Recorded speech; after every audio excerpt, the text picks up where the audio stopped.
Finland's parliament is debating whether the country should seek to join NATO after Russia's invasion of Ukraine prompted a surge in support for the alliance. Finland shares a border with Russia but has a long-held policy of neutrality. Moscow has warned Helsinki against this move. Charly Salonius-Pasternak is from the Finnish Institute of International Affairs. Is it a done deal in terms of the direction the government and the president wants to take this, that is seeking NATO membership for Finland? That I think absolutely. So you might wonder, why do the parliamentary debate? It's critical to build the consensus within the Finnish parliament and then the population that then no matter what happens in the coming years or decades, no matter the government coalition, everyone will stand by this decision. And no matter what Russia throws at Finland in the coming months, the front will be united. Okay, well, talk us through the process then. What happens after this debate and how long before Finland actually signs on the dotted line to become a NATO member? Are there any further legislative constraints on the horizon? Well, now we'll see probably what's expected to be about 2 weeks when the main committees, foreign affairs, defense, etc., discuss this, hear witness from experts, civil servants, researchers, etc. And then the government and the president will, so to speak, draw their conclusions that there is significant support for Finnish NATO membership in parliament.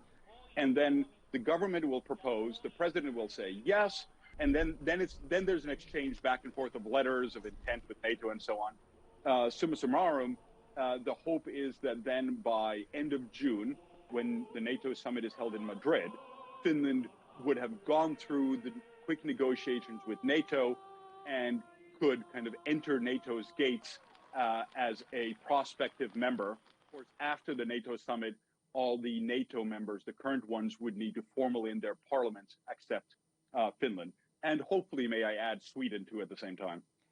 Russia has made it very clear it is unhappy with this scenario. If Finland does join NATO, what kind of military and political repercussions might that have? I think the main question is, will Russia just demonstrate its displeasure at this turn of events and protest, then make some military adjustments, or will it seek to actually try to overturn this or prevent Finnish NATO membership? I think the odds of being able to do the latter, prevent membership, are quite low because, of course, information operations or brief cyber operations aren't going to do it. And Russia right now doesn't have the wherewithal to do a large military operation. And frankly, even if it tried it, the Finnish Defense Forces, reservist population are more than awake at this moment. So I don't think there's a lot of success there. We will probably see a lot of propaganda.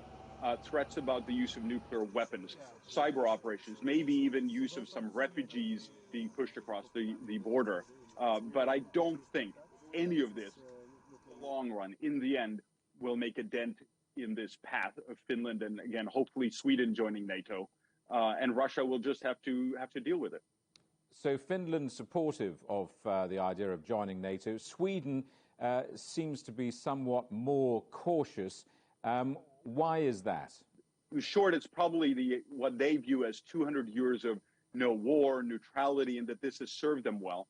But even in Sweden, it's quite clear based on the public discussion that there's a sense that what we have witnessed in the last months has so fundamentally altered and damaged the European security architecture on which Finland and Sweden had based their security policies, that there's no staying put.